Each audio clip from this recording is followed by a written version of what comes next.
Olá pessoal, seja bem-vindo ao nosso canal, começando hoje esse novo projeto com o nosso podcast Conexão R12. Eu sou o Luaran Lins, quero dizer de antemão que é um prazer muito grande ter você no nosso canal. Aproveita, tá? Para seguir a gente, compartilha com outras pessoas, se inscreve no canal e eu tenho certeza que a partir de hoje você vai ficar assim bem feliz com os assuntos que a gente vai estar discutindo aqui nesse bate-papo, falando de coisas da Bíblia, falando de assuntos relacionados a problemas sociais, isso e muito mais a partir de agora no seu Conexão R12. No nosso programa de estreia, eu recebo com muito carinho dois grandes homens de Deus, jovens pastores, direto da cidade de Teresina, Piauí, terra quente e abençoada por Deus.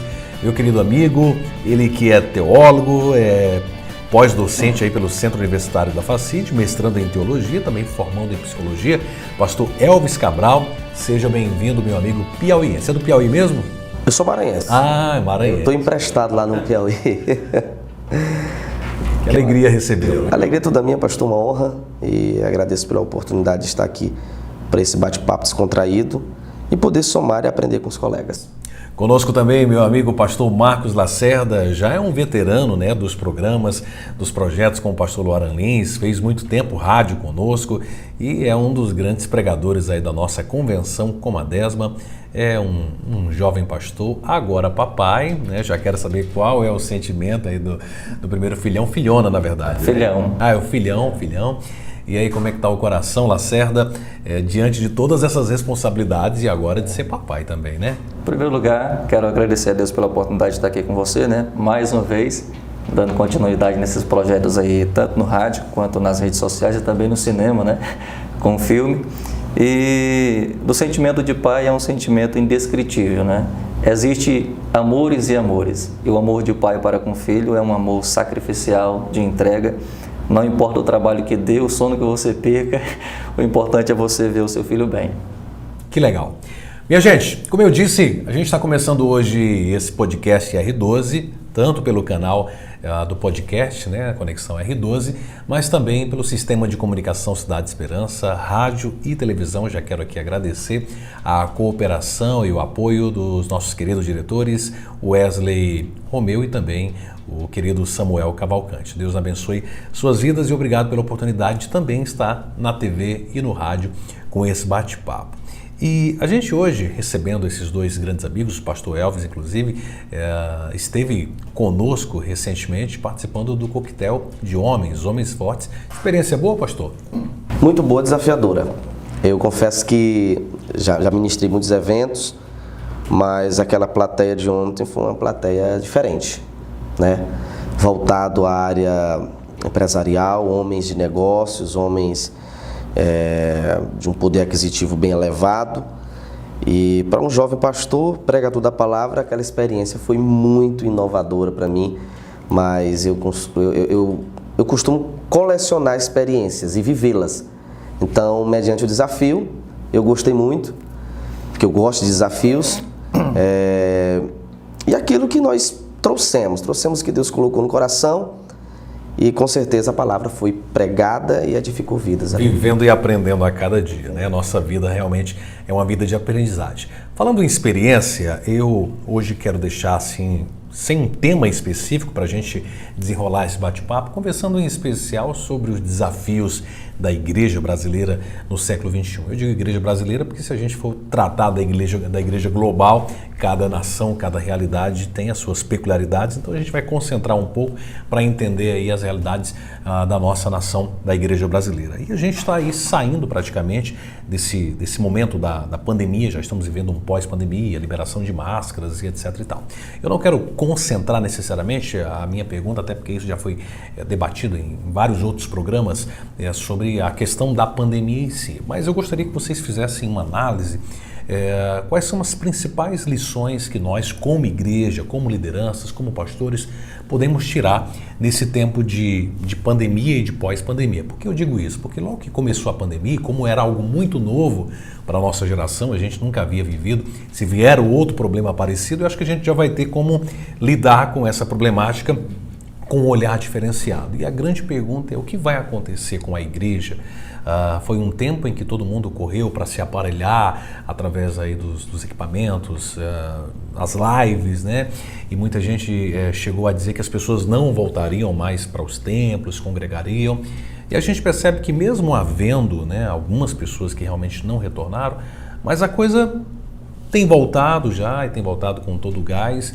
A igreja continua andando, continua crescendo. E eu gostaria de ouvir de vocês quais são as principais conclusões dentro dessa experiência que nós passamos para a igreja em tempos de pandemia. O que se deu para aprender, até para nós melhorarmos também como corpo de Cristo. Pastor Elvis. Bom, Pastor Luaran, tem toda uma gama, toda uma construção em volta disso, né?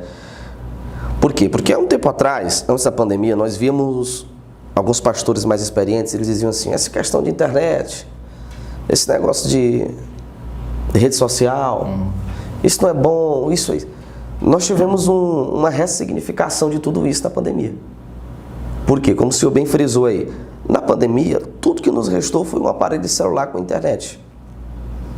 Então, tivemos que nos reinventar dentro do campo social, sociológico. Nós tivemos que melhorar enquanto pessoas, academicamente. A nossa pregação ela não estava mais somente dentro de 4 paredes. Você estava fazendo uma transmissão pelo seu celular. Tantos membros da tua igreja entravam, como entrava também uma pessoa e ouvia o teu sermão, ouvia a tua pregação. Ali se questionou muitas pregações, se questionou muitas metodologias que eram usadas, mas eu vejo particularmente como um crescimento. Teve um crescimento, porque nós entramos dentro desse mundo, e espiritualizando um pouco, dentro do campo espiritual, nós não fomos vencidos, porque alguém disse, não, a igreja vai parar. Quando voltar, a igreja, ela agora vai ser digital. Tem até o metaverso que chegou agora aí. Vamos falar sobre isso já, tá? Segura aí que a gente vai falar sobre isso. Só que nós voltamos com força. Eu frequento muito congresso de jovem, o pastor Marcos também, o senhor também, a gente vê que, não obstante a todos esses problemas, nós voltamos com força. O clima espiritual até melhorou, né? Com certeza, e mais aparelhados, por quê? Porque todos os nossos cultos, nós temos uma transmissão. Então nós continuamos pregando dentro da igreja e pregando na rede. Pegamos o limão e fizemos uma limonada. E nós estamos vencendo em cima disso. Essa é a minha visão. O interessante também, é bom observar que nesse tempo de pandemia, muita gente achou que, inclusive, no que diz respeito às entradas das igrejas, as ofertas, os dízimos, cairiam consideravelmente. E eu acho que isso foi só no primeiro, segundo mês, mas foi um tempo realmente de prosperidade. Até as pessoas se adaptarem, né, à nova realidade. Justamente. E aí, como é que você, pastor Lacerda, como pregador e, enfim, como pastor, quais são as lições que você tirou desse tempo? Bem, eu como pregador, eu tirei uma grande lição. Como pregador dependente exclusivamente da fé e Deus como meu pai. Dependendo de agendas, né? Porque principalmente para os itinerantes aí foi um tempo bem difícil. Né? Eu tive um grande aprendizado. Como pregador vou expor aqui as minhas lições. Você não pode ter uma única fonte de renda exclusiva. E a pandemia me despertou para entrar um pouco, não só um pouco mais, mas entrar de cheio na internet e explorar isso ao favor do meu ministério. Porque eu sempre fui mais questão voltada para o púlpito, para o pessoal, mas na pandemia, com toda a igreja fechada, eu tive que começar a fazer live. E para mim foi um grande desafio, né? Pregar em live é completamente diferente de você pregar para uma igreja com 300 membros ou 500 membros, onde você tem o calor humano, tem um feedback ali. Dá nem para pedir, dá um glória a Deus aí, irmão. E se der, levante, mexe aí com o seu irmão na direita, na esquerda. Se der, ainda tem aquele delay, né? Quando você pede o glória, vai dar 2 minutos depois que você ouve. Então, é complicado. Para eu fazer as primeiras lives, os pastores me ligaram, pastor, faz uma live aqui para a minha igreja, traz um sermão. Eu confesso que foi muito difícil. E ninguém oferta na live. Detalhe, esse aqui mas é pior. Depende, tem que saber, né? Tem uns que tem a fórmula certa e enfim. Mas, só para concluir, pastor Laran, uma coisa que me despertou na pandemia é que o pregador, ele precisa estar mais presente nas redes sociais. pregadores que me influenciou bastante, como o pastor Gilmar Santos, Marco Feliciano, Napoleão Falcão, toda aquela velha retaguarda, eles deixaram um legado, só que era o legado físico, instantâneo, do púlpito ali agora. E nós estamos vivendo uma outra realidade. Simultaneamente estamos nos púlpitos, mas também devemos ocupar as redes sociais e fazer disso uma seara e continuar pregando o Evangelho. Não retroceder no pós-pandemia, mas continuar. É claro, e a internet hoje é uma das principais ferramentas para a gente anunciar as boas novas da salvação, onde pessoalmente, muitas vezes, em carne e osso, a gente não pode chegar, mas uma mensagem nossa, ela pode.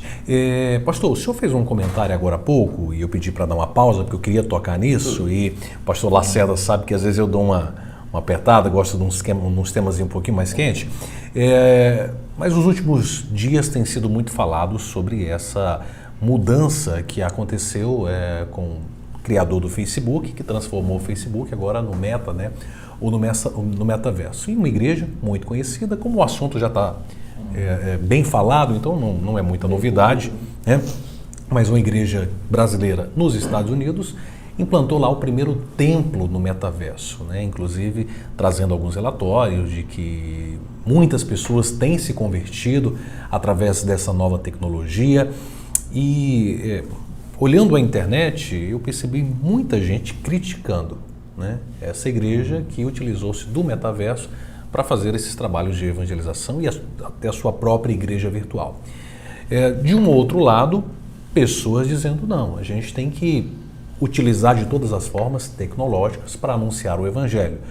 Antigamente, se falar em pregar através da internet parecia algo muito distante. Hoje, como nós dissemos, as igrejas estão aí nas plataformas, estão no Instagram, no YouTube, e todo mundo tem um canal.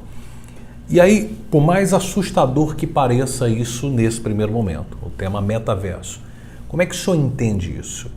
Esse pioneirismo dessa igreja, que a gente sabe qual é, eu vou evitar falar nomes, o senhor acha que isso pode se tornar um problema para a igreja ou, ao contrário, na verdade, é utilizando-se de todas as ferramentas tecnológicas para poder anunciar e os fins justificam os meios? Pastor, tudo que é novo gera um transtorno, né?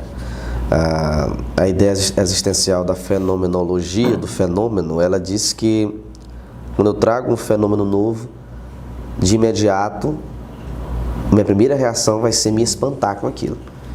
Então, se aconteceu algo que eu não... há um tempo atrás, nós tivemos uma discussão muito acalorada, que foi as maquininhas na igreja, né? Os irmãos com a salva disseram, não, nós temos uma cultura, e a cultura é a salva. Então, nós não vamos aceitar. Hoje, as mesmas igrejas aceitam. Põe o Pix na tela. Hoje põe o Pix, né? Tem o mais Pix, fácil, inclusive. entendeu? O irmão tá lá, o telão tá rodando lá na frente, no momento do ofertório, tá o Pix, faça o seu Pix. Às vezes eu tenho R$1 no bolso e eu pego e dou de oferta, mas no Pix eu posso dar 50, 20. Exatamente. E falando nisso, abrindo parênteses, hoje a gente tem até dificuldade de andar com dinheiro na carteira, né? Porque tudo hoje é feito de forma eletrônica e até por uma questão de segurança também. Não, com certeza. Continue. E sobre o metaverso, o crer vem pelo ouvir a palavra de Deus. A palavra de Deus está sendo pregada, é a minha visão. Está sendo pregada? Se está sendo pregada, então é salutar. Mas nós temos aqui os dois pesos da balança. Porque isso pode também ser uma arma para os nossos coleguinhas desigrejados. Porque a gente ouve aquela frase, a célebre frase do desigrejado, que teologicamente é derrubada, quando ele diz assim, igreja não é um templo, igreja sou eu. Não, igreja não é não, de jeito nenhum, irmão. Igreja é coletividade. Até o metaverso precisa de um templo para congregar as pessoas, né? Virtual. Virtual, mas tem um templo lá. Tem um templo, tem uma criação, entendeu? Embora seja no campo imaginário, embora seja no campo fictício, usado pela tecnologia, mas até no metaverso você vê que tem. Porém, muita gente pode usar isso. Por quê? Porque a igreja é o corpo a corpo. Sim. É a comunhão, é relacionar. Esse é o texto de Atos, né? Eles cresciam em comunhão. E essa comunhão, dia após dia, nasceu e gerou a igreja. Então, assim, se nós levarmos de forma saudável e nós não entrarmos no campo da polarização, porque a polarização é o problema para tudo, nós vamos, sem dúvidas, ter aí algo a se tirar de proveito disso. Mas se nós agora formos polarizar isso aí, e a juventude é muito disso, polarização paira sobre a juventude brasileira hoje, se eles chegarem e disserem, agora vamos só ficar em casa, ligar o computador e beleza.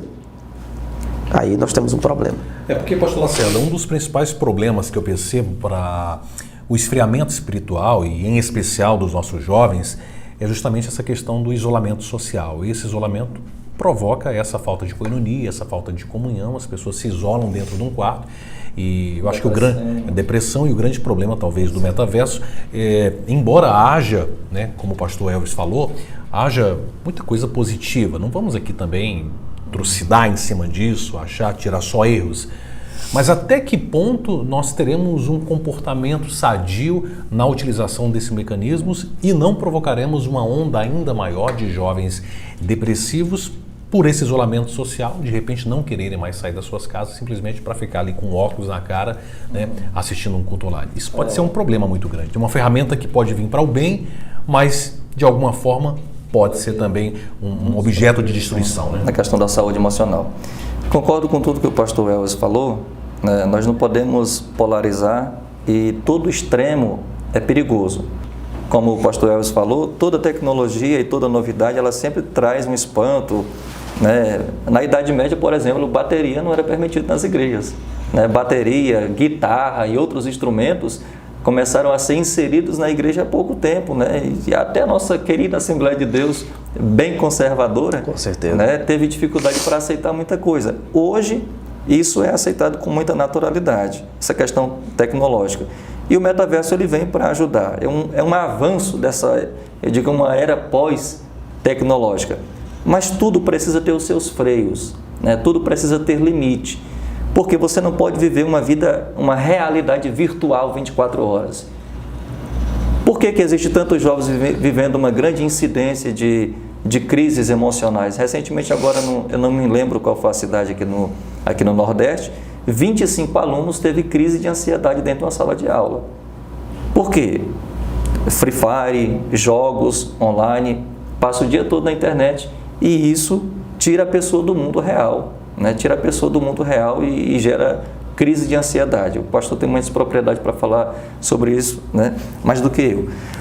A igreja, ela pode usar o metaverso? Pode, mas tem coisas que não podem ser substituídas. Por exemplo, você vai celebrar um batismo no metaverso? Batismo nas águas? Você vai celebrar uma ceia no metaverso? A gente já teve um debate anterior, né? E, é claro, são questões da igreja, são mandamentos da igreja que Jesus estabeleceu, que eles precisam ser cumpridos de forma física, de forma material.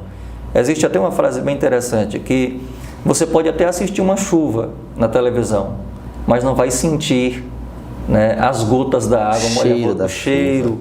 Então, você pode assistir um culto online, participar de qualquer evento virtual, mas a sensação de estar presente, participando e sentir a chuva é insubstituível, é melhor. Minha gente, estamos aqui hoje no podcast Conexão R12 com o pastor Elvis Cabral, direto de Teresina, no Piauí, e aqui do Maranhão, na cidade de Imperatriz, pastor Marcos Lacerda. A gente vai para um rápido intervalo e voltamos em 30 segundinhos. Não saia daí, eu volto já. A vida nunca foi fácil para ele.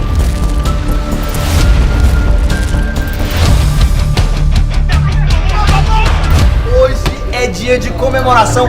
Parece que o senhor escolheu ser o Bené.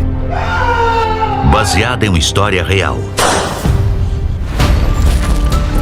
Bené, o filme. Muito bem, estamos de volta com o nosso podcast Conexão R12, aqui pelo nosso canal no YouTube. Obrigado a você pela sua audiência. Aproveita para se inscrever no nosso canal, compartilha com outras pessoas e vamos criar engajamento nesse trabalho.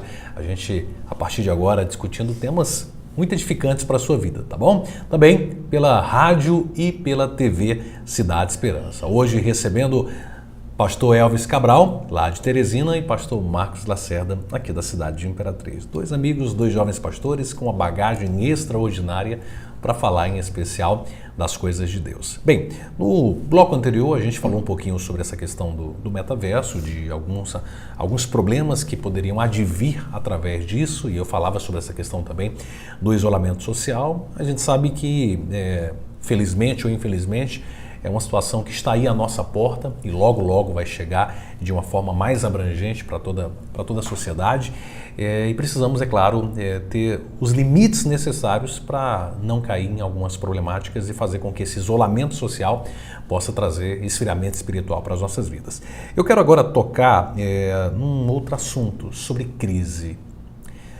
Falar sobre crises ou crise na igreja brasileira. Pastor Elvis Cabral, analisando de forma holística hoje, de forma global, os problemas da igreja brasileira. E quando eu falo de igreja, eu estou falando da instituição, né, ou das instituições que coordenam a Igreja de Cristo. Quais são hoje os maiores desafios, quais são as maiores crises problemáticas que o senhor vê nesses tempos atuais? Há uma crise, por exemplo, de referencial de lideranças? Em que outros meios nós podemos encontrar e quais são essas crises que, no seu entendimento, a gente está vivendo hoje? Agora você me apertou sem me abraçar. A pergunta bem, não difícil, mas bem complicada de comentar. É delicada da resposta, né? Delicada. Eu diria, pastor Marcos e pastor Luara, que nós estamos vivendo um momento de transição. Segundo o relato de sociólogo polonês, Zygmunt Bauman, com certeza os senhores já leram alguma coisa sobre ele, e ele também, nós chegaríamos a um tempo chamado de modernidade líquida. Relatado por ele, nós denominamos pós-modernidade. Dentro desse tempo, muitas coisas se perderiam, como por ele relatado, a perca pelo valor do sagrado, ou seja, aquilo que é sagrado já não se é tão valorizado, discussões deliberadas em temas filosóficos, não no contexto filosófico antigo, mas filosófico atual, e uma deteriorização política. Eu diria que nessa última fala de Bauman, eu observaria um grande problema na igreja atual. Mas o senhor se refere necessariamente à questão do envolvimento hoje da igreja com questões políticas? Não, seria isso? Não. Eu não sou averso a igreja se envolver em política. Eu acredito que é até salutar. Nas minhas redes sociais, se você entra nas minhas redes sociais, outro dia eu abri uma enquete e foi uma explosão de engajamento. E a pergunta sempre era a mesma: em quem você vota? Existe hoje dentro da igreja um problema seríssimo, que é o chamado partidarismo político. Eu tenho que ter um lado entre um dualismo que foi implantado e que a igreja, é até vergonhoso falar isso, que a igreja suscitou, levantou de certa forma, e se eu não me posiciono de um lado, que aparentemente é o lado certo, automaticamente eu sofro um cancelamento religioso que foge do contexto bíblico. Isso é contrário a esse cristão, ele assumir um lado disso? O senhor acha que a igreja como instituição, ela não deveria assumir um lado? Deve assumir, com certeza, eu não tenho dúvidas, mas eu reitero novamente, o grande problema é a polarização. É o radicalismo, né? É guerrear por isso. Se colocar esperanças nisso. Eu vou entrar num temazinho um pouco mais complicado, mas é que eu sei que pode falar. Nós tivemos nos últimos dias um grande problema de decepção no Brasil, com alguém que foi denominado de terrivelmente evangélico, mas que ele decepcionou. Todo pleito evangélico se sentiu decepcionado por este indivíduo que é terrivelmente evangélico. Então, o que eu diria nisso aqui? A igreja, ela pode sim, e isso é histórico, mas a igreja não pode pegar em armas para isso. A igreja não pode guerrear para isso. Não é a missão dela, né? Não é nossa missão. Não é nossa missão. Olha, um pastor de cunho nacional e internacional, ele ir para as redes sociais desequilibrado emocionalmente diante das câmeras, falar diversas palavras, inclusive palavras até de baixo calão, se referindo ao indivíduo, dizer você é isso, você é isso, você é isso nas redes sociais e lançar para que todo mundo veja, eu particularmente não vejo projetado na pessoa do pastor esta imagem. O pastor não é um homem de palanque. Né? O pastor não é um homem de Lacerda, palanque. você acha também que hoje, já que ele tocou aqui em nome de pastores, de alguma forma estão extrapolando um pouco o que poderiam entender isso como apenas uma liberdade de expressão e de como um cristão se posicionar, mas indo além do que poderiam e trazendo prejuízos? A gente está falando, você tocou numa parte, a gente começou falando sobre crise, a gente pode até voltar sobre outras questões, mas a gente entrou agora numa questão que é sempre a questão mais acalorada, que é a questão política, né? Você acha, primeiro, que o envolvimento da igreja com as questões políticas, isso, na tua concepção, isso é um problema ou isso de alguma forma é positivo e necessário até para que a igreja, quando eu digo igreja, né, as pessoas que a representam como instituição também possam estar ali fazendo uma defesa de valores? E até que ponto também essas manifestações, principalmente de lideranças nacionais cristãs, também não têm extrapolado as suas posições como líderes religiosos? Assim, a igreja como instituição, ao meu ver, né, dentro do meu ponto de vista, igreja e Estado são instituições, são autoridades constituídas por Deus, a fonte é Deus, mas o propósito e a finalidade são diferentes. Beleza, divisão. Agora, o cristão em particular, ele pode ser vereador, pode ser deputado, pode ser presidente da república, pode ser rei, não importa. O cristão em particular, ele pode e deve se envolver em questões públicas, se envolver na política. A igreja como instituição, não. Eu gosto de fazer essa separação. E voltando... mas aí você fala de cristãos, inclusive líderes religiosos, ou não necessariamente? Os líderes, os pastores, eles podem, no campo da política, fazer orientação. O que não pode fazer, pastor Elvis, como o senhor citou aqui, é incitar ao ódio. Pastores que vão para as redes sociais totalmente desequilibrados, falando em ameaçar o STF. Eu já vi pastores, em grupos de pastores, falando no extremo do extremo de pegar foguete e lançar lá no Supremo Tribunal Federal. Então nós não podemos desenvolver no Brasil essa militância política evangélica. O Brasil não precisa ser uma república evangélica para ser um bom país.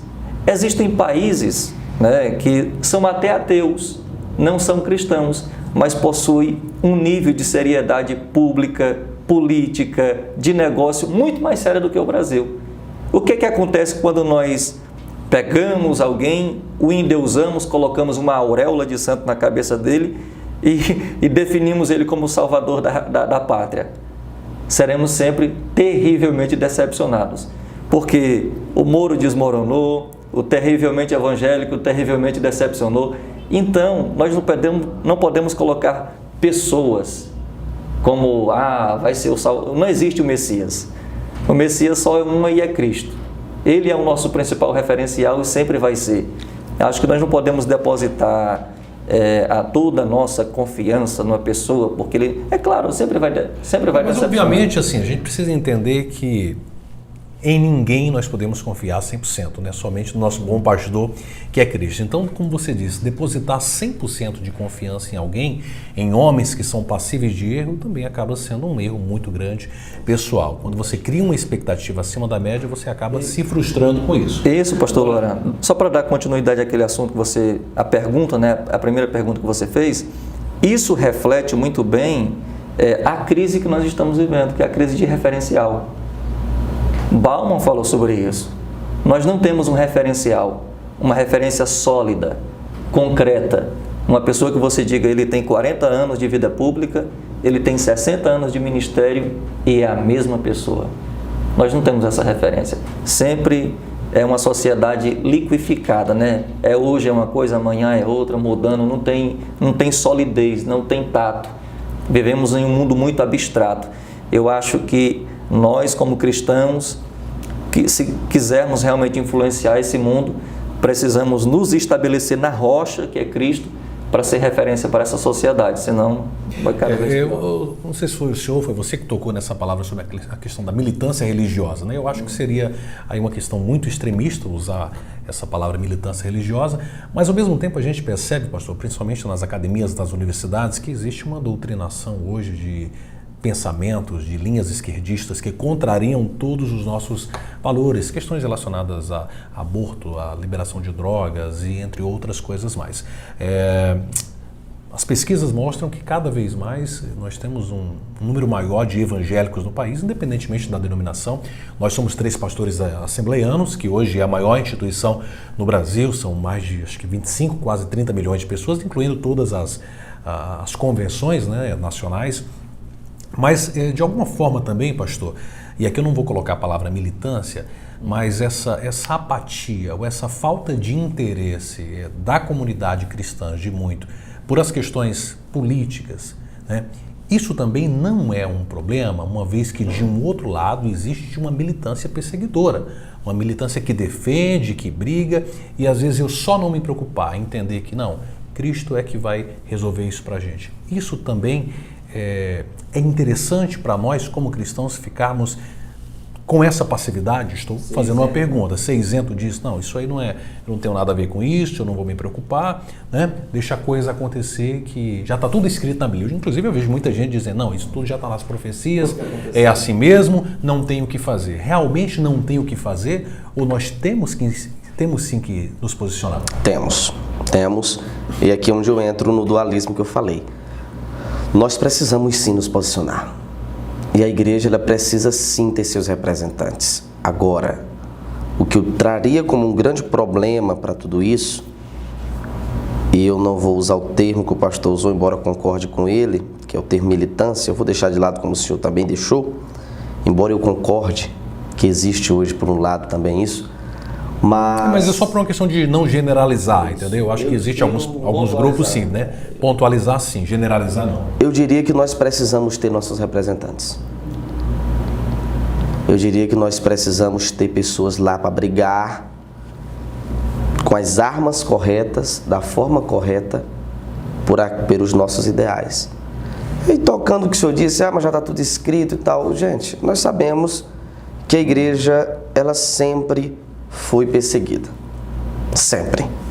Se você for para a história da igreja, antes da institucionalização, ela era perseguida de forma deliberada. Com a institucionalização, ela foi se deteriorando e perdendo, até nós chegarmos na Idade das Trevas, onde a Igreja Católica era todo o poder, onde gerou muitas brigas entre igreja e Estado. Olha o que acontece.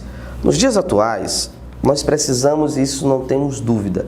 Eu preciso, hipótese, pastor Luaran está lá, mas por que ele está lá? Quais são os propósitos? Ele é um homem equilibrado? Ele é um homem que sabe... Não é só porque é evangélico. ...debater uma pauta? Irmão, você vai para a universidade hoje, eu vivo dentro de humanas 24 horas por dia. Se você não for abalizado para discutir questões existenciais, políticas sociológicas, esse trocadilho entre direita e esquerda, se você não for abalizado para discutir, você passa vergonha. Então eu vou mandar um político lá para a Câmara Federal, eu tenho que mandar alguém de confiança da igreja, referendado, que saiba debater pautas políticas. Não porque ele é terrivelmente... Não estou citando o indivíduo lá, o senhor, porque ele realmente outro, né? Ele é muito preparado para o cargo. Todo mundo sabe disso. Vou porque esse cara é crente. Não, ele é crente, isso aqui é... A priori é isso.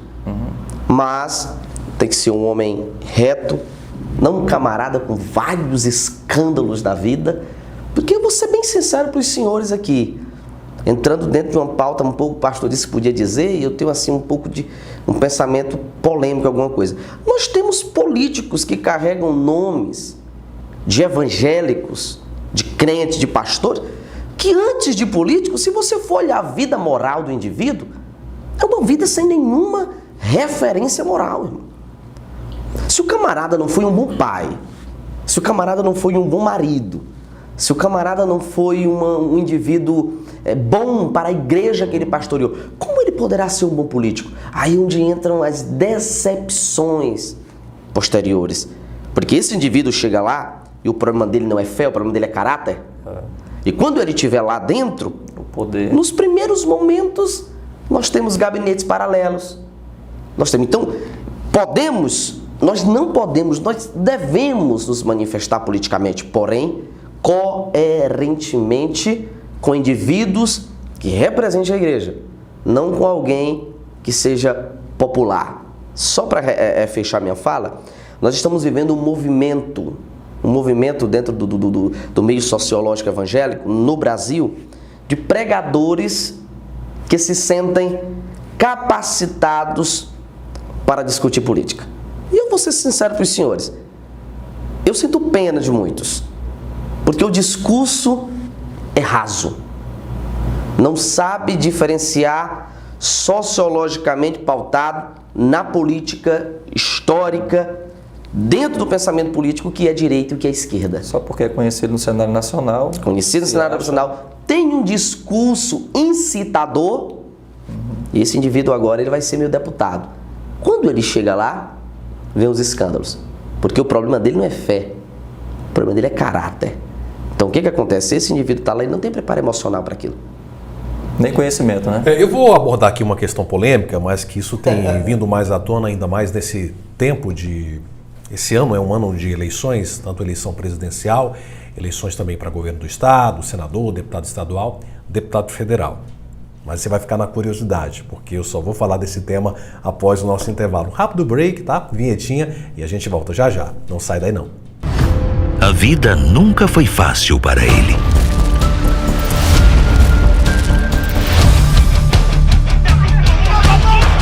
Hoje é dia de comemoração. Parece que o senhor escolheu ser o Bené. Baseada em uma história real.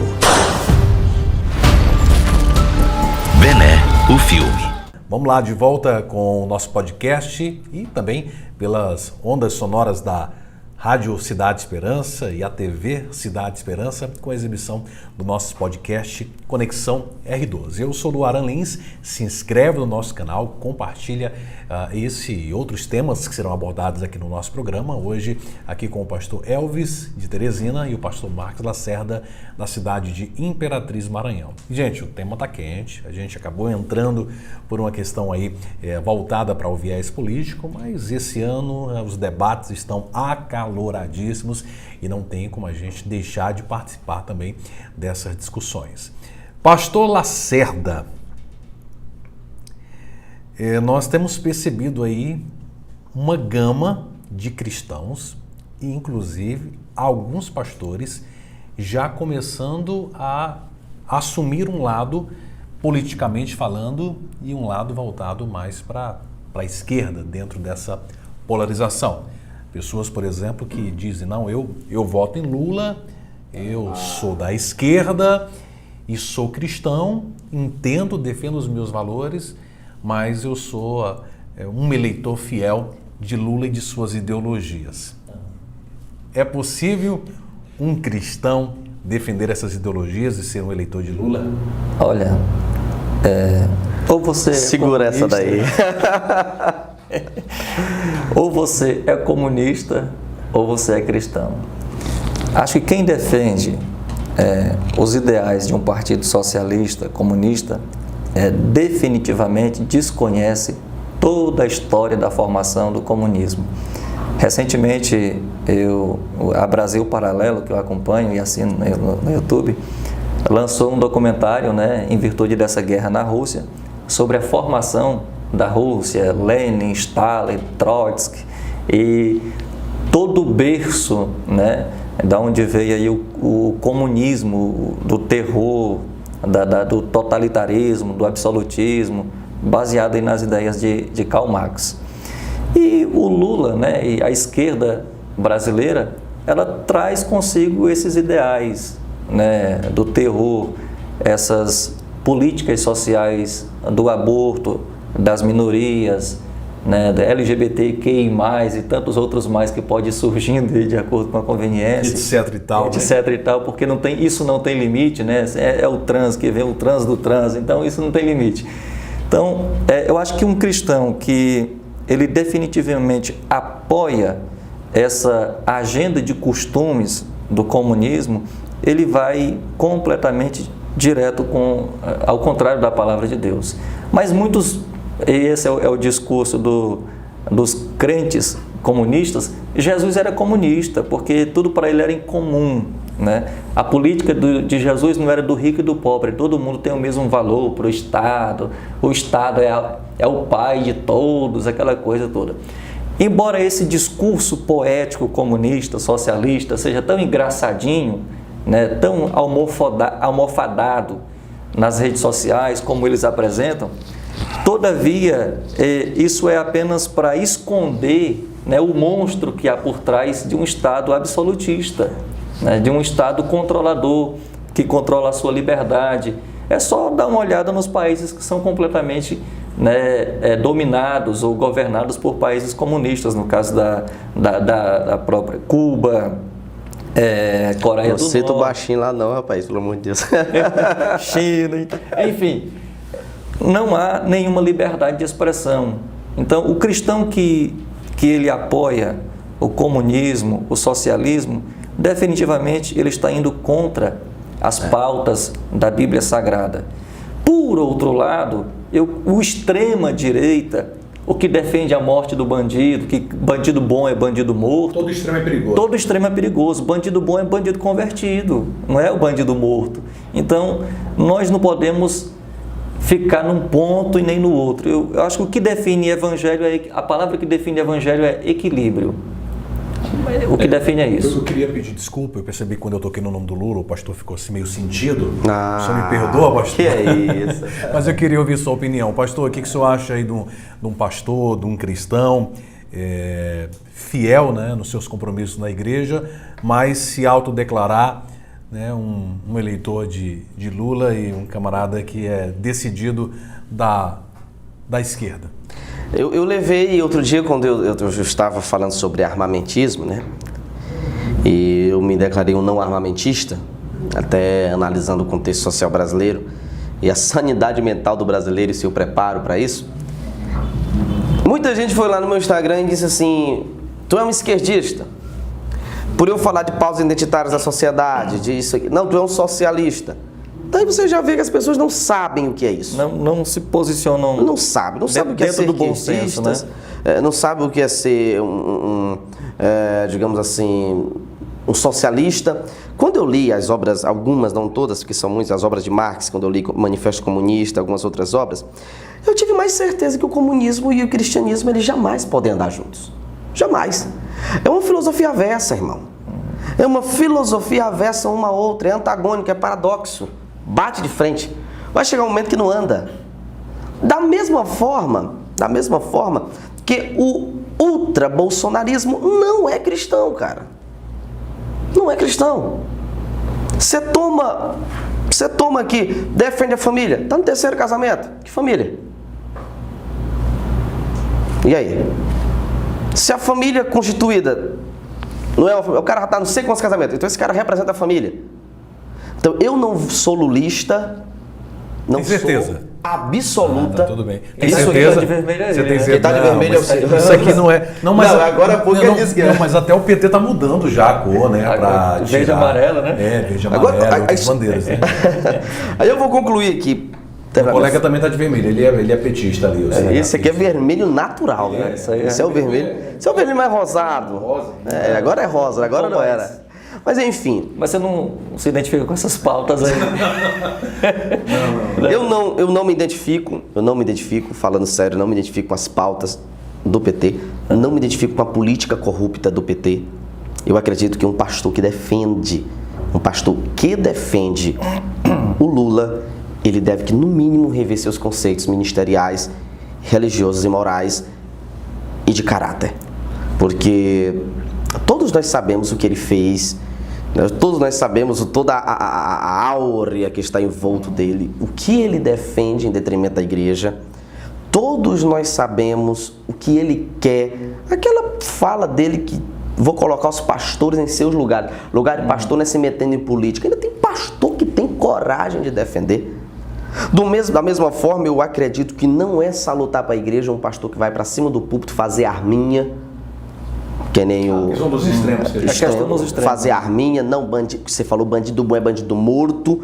Aonde mora o evangelho, que o evangelho é aquele que transforma a vida do homem. Aonde mora João capítulo 4, aquela mulher totalmente de vida deliberada, Jesus Cristo marca um encontro com ela para conversar e para mudar a vida dela, aonde se encontra o poder do libertar do sangue de Cristo, se eu digo que bandido bom é bandido morto.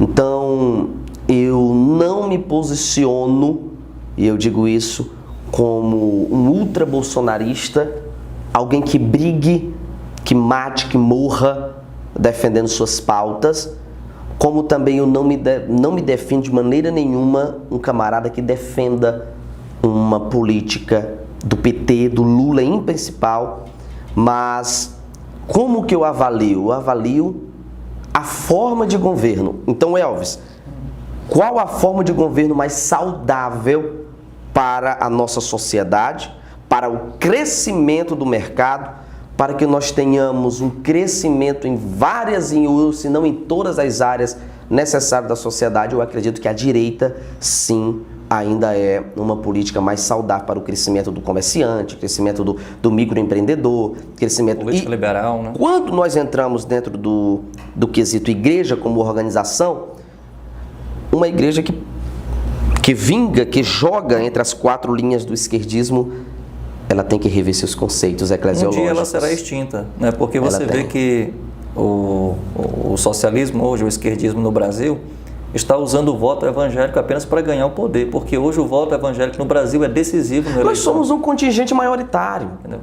Então isso é só uma estratégia, porque até hoje, por exemplo, a mídia, né, a imprensa que está apoiando maciçamente a esquerda, quando a esquerda em si, a essência, o poder, ela assume o controle, a mídia é suprimida. A igreja é suprimida. Você percebe, por exemplo, o senhor colocou agora há pouco que o candidato, né, o pré-candidato Lula disse que colocaria os pastores em seus devidos lugares, né? Mas esse discurso já começa a ser relativizado agora, quando vai se aproximando as eleições, ao entender a necessidade de ter o voto evangélico. Então isso começa já a mudar e já vira um homem de bem, quase vai pro quase culto, um né? santo, Vai um à homem missa, de né? Deus. Vai à missa. Eles pegaram, o PT pegou eu não vou chamar de pastor, porque ele não é um pastor.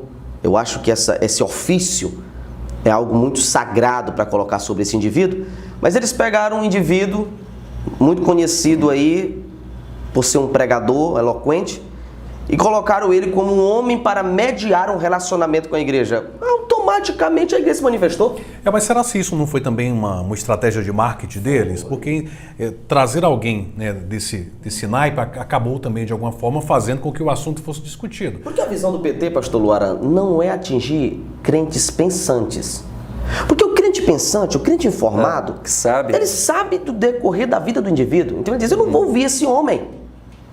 O que o PT quer? O PT quer atingir aquelas pautas mais carentes que estão dentro da igreja. Pessoas que não têm um conhecimento político. Basta você ir em um estado que o índice educacional é péssimo, eu falo enquanto estado, péssimo, o índice de analfabetismo é altíssimo, como o Piauí, tu chega lá e o PT, nos interiores, ele ainda tem uma força. Mas onde? Onde o PT tem força? Ele tem força naquelas pessoas que dependem de um auxílio X, de uma ajuda Y. E essas pessoas, por não ter outra opção, eles projetam, como diz Freud, projetam naquele indivíduo a salvação. Então, endeusam Lula. O pastor Elvis, eu queria te ouvir, depois também a gente já ir para o Lacerda para começarmos já a se direcionar para o final do programa.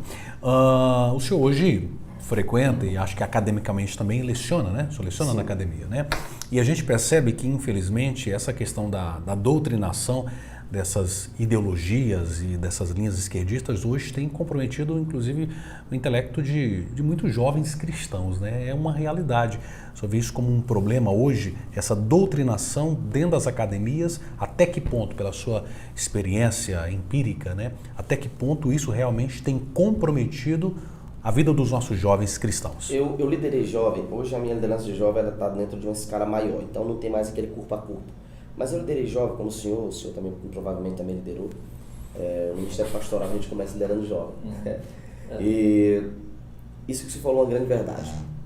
Pelo menos 60% dos nossos jovens que vão para as universidades, mais especificamente públicas... E as áreas a área da humanas principalmente, eles né? saem de lá com uma doutrinação esquerdista. Militante, né? Entendeu? Aí entra a militância. Eu liderei uma juventude que eu não podia me manifestar como um cara de direita. Que se eu me manifestasse, automaticamente, não, cancela. Mas como eu dialogava e eu não polarizava, eu discutia política com eles, dentro de um diálogo. O que nós temos que fazer? Agora eu volto para dentro da pauta igreja, líderes de jovens. Nós precisamos trazer para a nossa juventude a conscientização política. Quais os valores que nós devemos defender? Irmãos, existem jovens que defendem aborto. Jovens cristãos que, quando o professor pergunta na faculdade quem aqui é a favor da liberação das drogas, eu vou usar só uma, da maconha, ele levanta a mão na faculdade e você pergunta, por que você é a favor? Você não é cristão? Ora, isso não interfere no meu relacionamento com Deus, eu não vou usar, não tem problema eu liberar. É melhor do que ficar prendendo gente todo dia e não ter cadeia para ter esse povo e tá dando uma situação muito insalubre pro rapaz que apenas estava lá, foi pego consumindo maconha, usando maconha. Então, automaticamente, nós temos um pensamento neoliberal dentro disso, que está tanto atrelado ao pensamento pós-moderno, perca pelo valor do sagrado, como pelo próprio liberalismo, não teológico, mas liberalismo pessoal doutrinário. Os nossos jovens, eles chegam nas universidades e eles são ensinados contra tudo que nós falamos, pautado em uma única doutrina, a doutrina do relativismo, livre pensamento. Você tem o seu pensamento, eu tenho o meu. Não existe verdade absoluta, você pensa de uma forma, eu penso de outra. Então nós vivemos o livre pensar. Então automaticamente, o que nós temos nos dias atuais? Isso. Eu, enquanto líder, eu falo muito para jovens, e eu sempre digo, eu tenho que me posicionar como cristão. Eu tenho que defender as pautas cristãs. Eu não devo ser um brigador, vou usar essa expressão, um briguento, brigador, um arruaceiro. Alguém que vá para a faculdade e já chegue lá levantando uma bandeira e dizendo aqui é assim. Não, Jesus nunca fez isso. Jesus dialogava, conversava. Então, em relação aos jovens, eu colocaria essa conta, aí esse débito na conta dos líderes de jovens. Líderes de jovens que sejam preparados. Só para concluir, pastor Luaran, o líder de jovem na igreja hoje, ele é uma figura necessária, não apenas para fazer o ciclo de oração com o jovem todo sábado à tarde. Ou movimentos, né? O líder de jovem tem que ser um homem pensante. Capacidade de influenciar pessoas. Capacidade de influenciar pessoas. Um referencial. Eu estava olhando o seu livro, o senhor cita essas capacidades. Capacidade de influenciar, de dialogar. Eu fiz um evento certa feita e a TV local veio para entrevistar. O líder tem que estar preparado para dar uma entrevista. O líder tem que estar preparado para ser apertado. Alguém chegar e colocar ele em uma dificuldade, ele tem que saber sobressair. Tem que ser um homem treinado, preparado. Não é apenas porque é amiguinho do pastor. Não é apenas porque é bonzinho nisso, porque a juventude gosta dele. Não. Ou é um bom promotor de evento. Não. Friedrich Nietzsche, ele disse uma frase, não diz, porque um escritor nunca morre. Uma sociedade sem regra se autodestrói. O líder deve se posicionar, ensinar e guiar, mostrar o caminho. E dentro da política, isso é necessário. conscientização política para a nossa juventude, vai mudar muita coisa. Queria ouvir a opinião também, já finalizando o programa, do pastor Marcos Lacerda, fica à vontade, e também aproveitando já para te agradecer, né, pela participação agora no podcast, mas como eu disse, já é veterano aí conosco e certamente será a primeira de muitas outras entrevistas, bate-papos, um prazer muito grande. Mas fica à vontade aí para comentar mais algo. Eu complementando aqui a frase do pastor Elvis, eu me lembro de uma conferência que o senhor realizou aqui em Imperatriz, e na palestra o senhor falou que quando assumiu a liderança da juventude aqui de Imperatriz, teve um grande desafio muito grande, principalmente temas relacionados à homossexualidade, né? E você se viu diante de um dilema, o que falar, o que fazer, quais decisões tomar. Então o líder, ele precisa estar preparado para todas as circunstâncias, né? A fim de que ele seja alguém que tenha uma palavra para essa juventude. A nossa juventude precisa de um referencial, precisa de um líder que saiba direcioná-los, orientá-los, não levantar militâncias, né, mas orientá-los dentro da consciência do Evangelho, dentro de um equilíbrio em todas as áreas, até espiritual. Infelizmente, a igreja brasileira, ela herda um dualismo muito grande. E esse dualismo é desde Cristo, né? E infelizmente ele foi inserido dentro do contexto cristão, entre mundo e igreja, né? Entre matéria e espírito. E o Evangelho, pegando aqui o gancho de Romanos 12:2, Evangelho é metanoia, né? Evangelho não é paranoia, não é você criar uma dupla personalidade paralela ao mundo. É você enxergar, mudança de personalidade, mudança de mentalidade. É você enxergar a matéria ou o mundo dentro das lentes do cristianismo, e não criar um mundo cristão paralelo ao mundo, esse mundo material. Então nós precisamos, o jovem ele precisa abrir essa mentalidade, ser orientado. Dentro das faculdades isso é mais presente, né? O pastor que está dentro dessa academia sabe muito bem a dificuldade de um jovem entrar crente e sair crente de lá. E, portanto, o desafio do líder cristão hoje é muito grande e ele precisa estar muito bem preparado e capacitado para ser um bom líder, né? A fim de que o jovem que ele pegou com 15 ou 16, 17 anos chegue a ser um bom adulto, um bom cristão, um outro líder ou, quem sabe, um grande instrumento nas mãos de Deus aí. Beleza. Pastor Elvis, obrigado, querido, pela sua participação. Acredito que seja a segunda ou terceira vez que o senhor vem à cidade de Imperatriz. Segunda vez e certamente é a segunda de muitas outras. Um prazer. Logo, logo a gente vai estar se encontrando ali em Teresina. Deus abençoe e fica à vontade, pastor. Bom, agradecer ao pastor Luaran, ao pastor Marcos, toda a equipe do podcast, Conexão R12, toda a TV, todo o aparato que está envolto nesse projeto. Que Deus continue abençoando, pastor. O seu posicionamento tem sido um posicionamento necessário para a juventude do Brasil. Parabenizo pelo seu trabalho. É um líder que influencia, que leva outros líderes e a juventude a pensar, a refletir. E parabenizar por esse projeto que hoje é o primeiro, né? Está trazendo uma discussão tão necessária.